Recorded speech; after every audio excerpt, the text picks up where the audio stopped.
ಕಿರೀಟ ಧಾರಣೆಯನ್ನೇ ನೀನು ಯಾಕೆ ಮಾಡಿದ್ದು ಈಗ ಸ್ಮರಿಸಿಕೊಡ್ತಾ ಇದ್ದೇನೆ. ಕಿರೀಟ ಧಾರಣೆ ಮಾಡಬೇಕಾದ್ರೆ ತಲೆಯನ್ನು ಎತ್ತಿಯೇ ಇರಬೇಕು. ತಲೆ ಬಗ್ಗಿಸಿದ ಅಂತಾದರೆ ಕಿರೀಟ ನಿಲ್ಲುವುದಿಲ್ಲ. ಇನ್ನು ಮುಂದೆ ನೀನು ತಲೆಯನ್ನು ತಗ್ಗಿಸಬಾರದು ಎನ್ನುವುದೇ ನಿನ್ನ ಸಂಕಲ್ಪವಾದದ್ದು. ಕಿರೀಟ ಧಾರಣೆ ಮಾಡಿ ಅಂಗರಾಜ್ಯಾಭಿಷೇಕವನ್ನು ಮಾಡಿ ನಿನ್ನ ನಿರೀಕ್ಷೆಯ ಸುತ್ತಾಗಿ ನಾನು ನಿನ್ನಲ್ಲಿರುವಂತಹ ಕ್ಷಾತ್ರಕ್ಕೆ ಕಿರೀಟ ಧಾರಣೆ ಆಗುವುದು ಅವನಿಗೆ ಅವನಲ್ಲಿರುವ ಕ್ಷಾತ್ರಕ್ಕೆ. ಆ ಪರಿಯಲ್ಲಿ ಪಾತ್ರ ತೋರಿದ ಆ ಪರಿಯಲ್ಲಿ ನಾ ತೋರಿಸ್ತೇನೆ. ಆ ಧ್ವನಿ ಇದು ಕ್ಷಾತ್ರದ ಧ್ವನಿ, ಅದು ಕಂಠಪಾಠ ಮಾಡಿ ಬಂದು ಹೇಳಿದ ಧ್ವನಿ ಅಲ್ಲ. ಅದಕ್ಕೆ ಬೇಕಾಗಿ ಅದಕ್ಕೆ ಅಂದು ಕರ್ಣನ ಪಾತ್ರತ್ವವನ್ನು ಉಳಿಸುವುದಕ್ಕೆ ಬೆಳೆಸುವುದಕ್ಕೆ ಬೇಕಾಗಿ ಮಾಡಿದಂತಹ ಕಿರೀಟ ಧಾರಣೆ ಇಂದು ಮುಂಜಾನೆ ಮಾಡಿದೆ. ಸೇನಾಧಿಪತಿಯ ಕಿರೀಟ ಧಾರಣೆ ಸರ್ವಾನುಮತ ಅನ್ನುವ ಕರ್ಣ ಒಬ್ಬ ಧ್ವನಿ ಎತ್ತಿದ ನಾವು ಕರ್ಣ ಯಾಕೆ ಸೇನಾಧಿಪತಿ ಅಂತ ಅಂದು ಆಕ್ಷೇಪಿಸ್ತಾ ಇದ್ದವರೆಲ್ಲ ಇನ್ನು ಅಪೇಕ್ಷೆ ಪಡುವ ಸ್ಥಾನಕ್ಕೆ ನಾನು ಬಂದಿದ್ದೇನೆ ಅಂತಾದರೆ ನಿನ್ನದಾದಂತಹ ಶಕ್ತಿ. ನಿನ್ನ ಅಭಿಮಾನಿಗಳು ನನ್ನ ಬಗೆಗೆ ಯಾರಿಗೆಲ್ಲ ಭರವಸೆ ಉಂಟು ಇವೆಲ್ಲ ಒಪ್ಪಾಗಲಿ. ನಿನ್ನ ಕೆಲವರು ಸುಮ್ಮನೆ ಕೂತಿದ್ದಾರೆ. ಆ ಸುಮ್ಮನೆ ಕೂತಿದ್ದವರು ಮೌನ ಸಮ್ಮತಿಯಿಂದ ನಾನು ತಿಳ್ಕೊಂಡಿದ್ದೇನೆ. ಮಾತಾಡಿಸಲಿಕ್ಕೆ ಹೋಗ್ಲಿ. ಸುಮ್ಮನೆ ಕೂತವರು ಮಾತಾಡಿಸಲಿಕ್ಕೆ ಹೋದರೆ ಅವರ ಅಲ್ಲಿ ಬೆಳೆದಿದ್ದನ್ನು ತೆಗಿತಾರೆ. ಕನ್ನಡ ಯಾಕೆ ಆಗಲಿಕ್ಕಿಲ್ವ ಅಂತ ಕೇಳ್ತಾರೆ. ಅವಾಗ ಒಮ್ಮೆ ಮೌನ ಆದ ತಕ್ಷಣವೇ ಅದುವೇ ಧ್ವನಿ ಮತ ಅಂತ ತಿಳಿದು ನಾವು ಮಾಡಬೇಕಾದನ್ನು ಮಾಡಿ ಬಿಡಬೇಕು. ಅಂದರೆ ಕೆಲವರು ಎದ್ದು ಹೋಗ್ತಾರೆ. ಧ್ವನಿ ಇಲ್ಲದರಲ್ಲಿ ಧ್ವನಿ ಮತ. ಆವಾಗ ಇಲ್ಲಿ ಧ್ವನಿ ಮಾಡಿದವರದ್ದು ಸುದ್ದಿ ಆಗುದಿಲ್ಲ, ಎದ್ದು ಹೋದವರು ಸುದ್ದಿ ಆಗುದಿಲ್ಲ. ಸುದ್ದಿ ಕೇಳುವ ಹೊರಗೆ ನಿಲ್ತಾನೆ, ನೀ ಯಾಕೆ ಎದ್ದು ಬರಬೇಕು ಭಯ ಹೋಗುತ್ತೆ. ಅಂದು ಕರ್ಣನ ಧನವನ್ನು ಉಳಿಸುವುದಕ್ಕಾಗಿ ಮಾಡಿದಂತಹ ಕಿರೀಟ ಧಾರಣೆ ಆದರೆ ಇವತ್ತು ನಿನ್ನ ಧನವನ್ನು ಉಳಿಸುವುದಕ್ಕಾಗಿ ನನ್ನನ್ನು ಸೇನಾಧಿಪತಿಯನ್ನಾಗಿ ಮಾಡಿ ನನಗೆ ವಿಶ್ವಾಸ. ಹಾಗಾಗಿ 10 ದಿನದ ಯುದ್ಧದಲ್ಲಿ ನಾನು ನನ್ನನ್ನು ತೊಡಗಿಸಿಕೊಳ್ಳದಿದ್ದರೂ ಕೂಡ ದ್ರೋಣಾಚಾರ್ಯರ ಸೇನಾಧಿಪತ್ಯದಲ್ಲಿ ನಾನು ದುಡಿದ ದುಡಿಮೆ ಎಷ್ಟು ಅಂತ ನೀನು ತಿಳಿದಿದ್ದೀನಿ. ಇದ್ದದ್ದನ್ನೆಲ್ಲ ಬೇಳೆಕಾಳು ಒಳಗೆ ಉಂಟು ಅಂತ ಒಂದೇ ದಿವಸ ಖರ್ಚು ಮಾಡೋದ. ಭೀಷ್ಮರು ಸೇನಾಧಿಪತಿಗಳಾದ ಮೇಲೆ ನಾನಿಲ್ಲ ಅಂತ ನೀವು ಹೊರಗೆ ಹೋದಿದ್ದಿ. ಇಲ್ಲವೇ ಇಲ್ಲ ಅಂತಲ್ಲ, ಈ ಭೀಷ್ಮರ ಸೇನಾಧಿಪತ್ಯದಲ್ಲಿ ಇಲ್ಲ. ನಾನು ಕೆಲವರನ್ನು ಮೀಸಲಿಟ್ಟಿದ್ದೇನೆ, ಅಗತ್ಯ ಇರುವಾಗ ಬಳಸುದು. ಇದ್ದದ್ದನ್ನೆಲ್ಲ ಒಂದು ಯುದ್ಧ ಆಗುವಾಗ ಇದ್ದದ್ದನ್ನೆಲ್ಲ ಹೊರಗೆ ಹಾಕುದ. ಎಂತೆಂಥದ್ದು ಉಂಟು ನಮ್ಮಲ್ಲಿ ಒಳಗೆ ಅಂತ ಯಾರಿಗೂ ಗೊತ್ತಿಲ್ಲ, ನನಗೆ ಗೊತ್ತುಂಟು. ಕರ್ಣನ ಸೇನಾಧಿಪತ್ಯವನ್ನ ವಹಿಸಿಕೊಡುವ ಕಾಲಕ್ಕೆ ನಿನ್ನ ಕಣ್ಣುಗಳಲ್ಲಿದ್ದಂತಹ ನಿರೀಕ್ಷೆ ಪ್ರತ್ಯಕ್ಷೆಗಳನ್ನು ನಾನು ಗಮನಿಸಿದ್ದೇನೆ. ಎಂದು ಸೇನಾಧಿಪತಿಯಾಗಿ ನಾನು ಅಧಿಕಾರವನ್ನು ವಹಿಸಿಕೊಂಡು ಈ ಕ್ಷಣದವರೆಗೆ ವಿಜಯವನ್ನು ದಿನದಿನವೂ ಸೆಳೆದುಕೊಳ್ಳುತ್ತಾ ಇದ್ದೇನೆ ಎಂದು ಭ್ರಮಿಸಿದಂತಹ ಪಾಂಡವರು ತಿಳಿಗೊಳ್ಳದಂತೆ ದಿನವನ್ನ ಅಭ್ಯುದಯದ ದಾರಿಯಲ್ಲಿ ಕೊಂಡೊಯ್ತಾ ಇದ್ದಾರೆ. ಮತದಾನದಿಂದ ಇಂದು ಮುಖ್ಯಂತಾದರೆ ಅವರ ತಿಳಿಗೊಳವನ್ನ ಕದಡಿ ಬಿಡಬೇಕು ಎಂಬುದಾಗಿ ಬಯಸಿ ಹೊರಟ ನನ್ನ ಸಮಾಧಾನಕ್ಕೆ ಹೇಳ್ತಾ ಇದ್ದೆ. 16ನೇ ದಿನ ಸಂಪೂರ್ಣವಾಗಿ ಮುಗಿದಿದೆ, ದೊಡ್ಡದೇನು ನಷ್ಟ ಆಗಲಿಲ್ಲ ಅಂತ ಹೇಳಿ. ನಷ್ಟ ಆಗಲಿಲ್ಲ ಕೌರವ. ಕೆಲವೊಮ್ಮೆ ವ್ಯಾಪಾರದಲ್ಲಿ ನಷ್ಟ ಆಗದಿರುವುದಿಲ್ಲ. ನಷ್ಟ ಆಗಲಿಲ್ಲ ಅಂತ ನೀನು ಹೇಳ್ತೀನಿ. ಕರ್ಣನ ಮೇಲೆ ಅಭಿಮಾನದಿಂದ ಅಂತ ಹೇಳುವಾಗಿ ನಾನು ಬಲ್ಲೆ. ಇಲ್ಲದಿದ್ದರೆ ಇದು ನಷ್ಟವಾಗುವುದಿಲ್ಲ. ಯಾವುದು ಕ್ಷೇಮವೃತ್ತಿ ಆದ ತೋರಿದಂತಹ ಪ್ರತಾಪ ಎಷ್ಟು ಆತ್ಯಂತಿಕವಾಗಿ ಅವರ ಮರಣಶೈಲಿಯನ್ನು ಒದಗಿಸಿದ. ಅಶ್ವತ್ಥಾಮರು ಈ ಕ್ಷಣವರೆಗೆ ನುಡಿಯಲಿದ್ದಷ್ಟು ಇನ್ನೊಂದು ನುಡಿದಿದ್ದಾರೆ ನಮ್ಮ ಸೇನಾಧಿಪತ್ಯದಲ್ಲಿ. ಸೋನಿಯಾ ಅವರು ಅಂತ ಕೇಳಿದರೆ ನಕುಲದಂತಹ ನಕುಲ ಕರ್ಣನನ್ನ ಸೋಲಿಸ್ತಾನೆ ಅಂತಾದರೆ ಧರ್ಮರಾಯ ಬಂದು ನಿನ್ನ ಆ ಕವಚವನ್ನು ಒಡೆದು ಸೋಲಿನ ಮುಖಕ್ಕೆ ನಿನ್ನನ್ನು ಕೊಂಡೊಯ್ದು ನಿಲ್ಲಿಸ್ತಾನೆ ಅಂತಾದರೆ ಸೋಲಲ್ಲದಿರುವುದು ನಿನ್ನ ಗಮನದಲ್ಲಿ. ನಾನೆಣಿಸುವಂತೆ ಇದೆಲ್ಲವೂ ಸೋಲೆ. ಯಾಕೆ ನಮ್ಮ ದೌರ್ಬಲ್ಯವನ್ನು ಗಣಿಸಿದಾಗ ಮಾತ್ರ ಮುಂದಿನ ಉತ್ಥಾನದ ಹಾದಿಯನ್ನು ನಾವು ತುಳಿಯಬಹುದು. ಇದನ್ನೆಲ್ಲ ಸೋಲೆ ಅಲ್ಲ ಅಂತಾದರೆ ಎಷ್ಟು ದಿನಗಳ ಕಾಲ ನಾವು ದುಡಿದರೂ ಕೂಡ ವಿಜಯವನ್ನು ಸೆಳೆದುಕೊಳ್ಳಲಿಕ್ಕೆ ಆಗುವುದಿಲ್ಲ. ಈಗ ನಕುಲನಿಂದ ಸೋತಿದ್ದಿ ಅಂತ ನೀರಿಲ್ಲದ ಬಾವಿ ಉಂಟಂತ ಹುಡುಕಿದೆಯಾ? ಈಗ ನಾನು ಸಭೆ ಸೇರಿಸುವಾಗ ಬಂದು ಕೂತ್ಕೊಳ್ಳಿಲ್ವಾ? ಕುಳಿತಿದ್ದೇನೆ. ಅಥವಾ ನಿನ್ನಲ್ಲಿ ವಿಕ್ರಮವೇ ಇಲ್ಲ ಅಂತ ತೀರ್ಮಾನ ಮಾಡೋದಾ? ಎಷ್ಟು ಬುದ್ಧಿವಂತನೇ ಇರಲಿ ಕೆಲವೊಮ್ಮೆ ಜಾರಿ ಬೀಳುವುದಿಲ್ವ, ಎಡವುವುದಿಲ್ವ?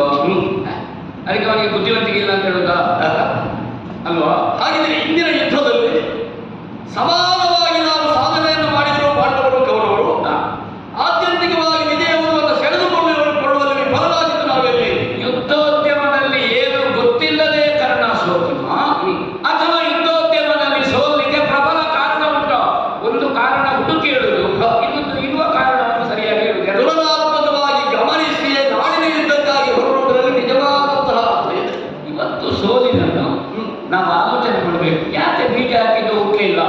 ಒಂದು ಮಳೆ ಬರಲಿಲ್ಲ, ಹೌದಾ? ಇಲ್ಲದಿದ್ರೆ ನಾವು ಅವರಿಗೆ ಹಾಕಿದ ಗೊಬ್ಬರ ಲೆಕ್ಕದಿಂದ ಹೆಚ್ಚಾಗಿದೆ, ಅದರಿಂದ ಸುಟ್ಟೋಯ್ತು. ಬೇರೆ ಬೇರೆ ಕಾರಣ. ಒಂದು ನೀರು ಇಲ್ಲದಿದ್ರೆ ಸಾಯ್ತದೆ, ಇಲ್ಲದಿಂದ ನೀರಿನಿಂದ ಇಲ್ಲದಕ್ಕಿಂತ ಹೆಚ್ಚಾದ್ರೆ ಅತಿ ವೃಷ್ಟಿ ಆದ್ರೆ ಬೀಜ ಕೊಳತು ಹೋಗ್ತದೆ, ಅನಾವೃಷ್ಟಿ ಆದ್ರೆ ಬೀಜ ಮೊಳಕೆ ಬರುವುದಿಲ್ಲ. ಆವಾಗ ಸ್ವಲ್ಪ ಮಣ್ಣೆಲ್ಲ ಹಾಕಿ ಬೀಜವನ್ನು ಎತ್ತರದಲ್ಲಿ ಬೇರೆ ತಯಾರು ಮಾಡೋದು, ಮತ್ತೆ ಅದು ಮೊಳಕೆ ಬಂದ ಮೇಲೆ ಬೀಜ ವಾಪರ ಮಾಡಿದಾಗ ಕ್ರಮ ಉಂಟು. ಪಾಂಡವರಲ್ಲಿ ಪ್ರತಾಪಶಾಲಿಗಳಾದವರು ಎಷ್ಟಿದ್ದಾರೋ ಅಷ್ಟೇ ಸಂಖ್ಯೆಯಲ್ಲಿ ನಮ್ಮನ್ನು ಇದ್ದಾರೆ, ಕಂಡಿದ್ದೇವೆ ಯುದ್ಧದಲ್ಲಿ. ಮತ್ತೆ ಅರ್ಜುನನಿಗೆ ಸರಿಸಮಾನವಾಗಿ ಹೋರಾಡಬಲ್ಲಂತಹ ಕರ್ಣ ನಾನಿದ್ದೇನೆ ಎನ್ನುವ ವಿಶ್ವಾಸ ಈಗಲೂ ಇದೆ. ವಿಜಯ ಅವರ ಹೆಸರಾದರೆ ವಿಜಯನಾಮಕವಾದ ಧರ್ಮವನ್ನು,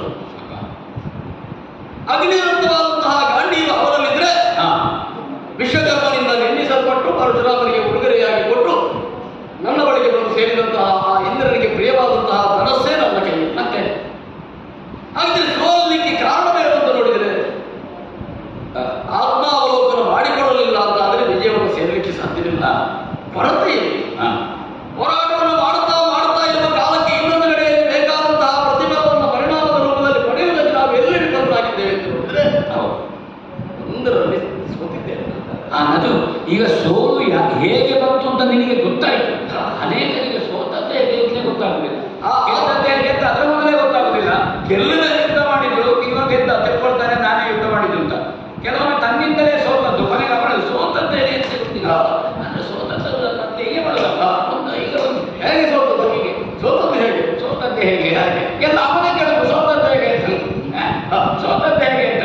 ನೀನೀಗ ಸೋತದ್ದೇ ಹೇಗೆ ಅಂತಲ್ಲ, ಹೇಗೆ ಅಂತ ಗೊತ್ತುಂಟು ನಿನಗೆ. ಗೆಲ್ಲಲೇಬೇಕು ಅಂತ ನಿಶ್ಚಯ ಮಾಡಿ ಆ ಗುರಿಯತ್ತ ಹೊರಟವನಿಗೆ ಸೋಲು ಅಡಿಗಡಿಗೆ ಎಲ್ಲಿಂದ ಬರ್ತಾ ಇದೆ ಎನ್ನುವುದನ್ನು ಗಮನಿಸುವುದೇ ಮುಖ್ಯವಾದ.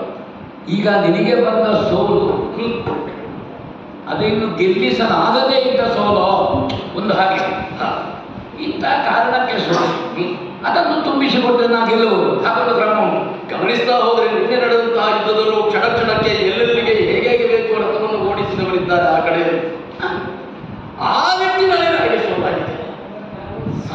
ಬೇರೆ ಯಾವ ವ್ಯವಸ್ಥೆ ಎಂಬುದಲ್ಲ, ರಥದಲ್ಲಿ ಒಂದಿರುವಂತಹ ವ್ಯವಸ್ಥೆಯಲ್ಲಿ ಸೋಲಾಗಿದೆ. ರಥ ಬದಲಾವಣೆ ಮಾಡಬೇಕಾದ ರಥ ಬದಲಾವಣೆ ಕೆಲವು ದಿವಸ ಇತ್ತು.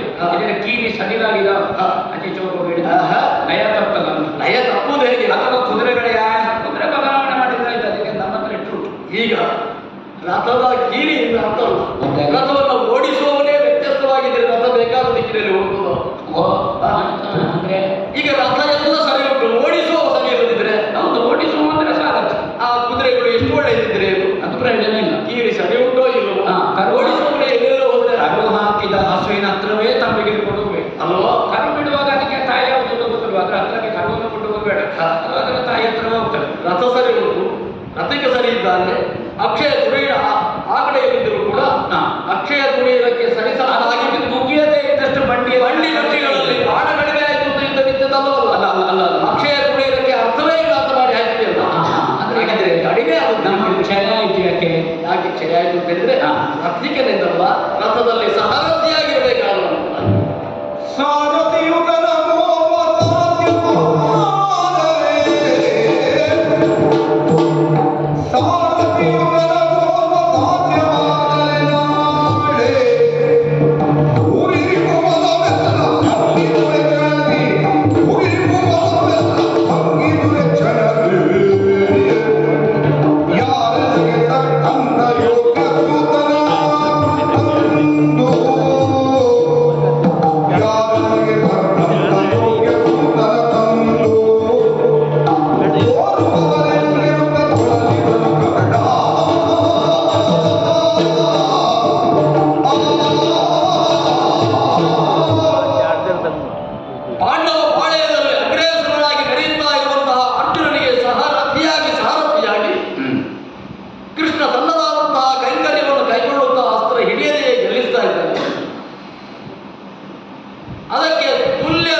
ನನಗೆ ಯೋಗ್ಯನಾದ ಸಾರಥ್ಯನ ನಾಳೆ ಮಟ್ಟಿ ಒದಗಿಸಿಕೊಟ್ಟೆ ಅಂತಾದ್ರೆ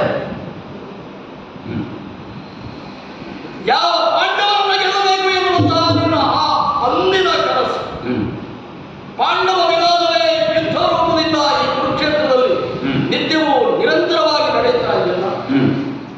ಯುದ್ಧವನ್ನು ನಿನ್ನ ಹಣ ಸಂಕಲ್ಪಕ್ಕೆ ಸರಿಯಾಗಿ ಸಾಕಾರಗೊಳಿಸುವಂತ ತೀರ್ಮಾನ ನಾನು ಕೈಗೊಂಡಿದ್ದೇನೆ.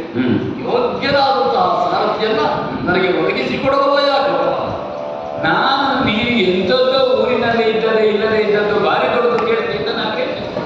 ದೇವಲೋಕದಿಂದ ಇಂಥವ ಬಂದ್ರೆ ಅನೇಕ ಪಾತಾಳ ಲೋಕದಿಂದ ಇಂಥವರನ್ನು ಹಿಡಿದು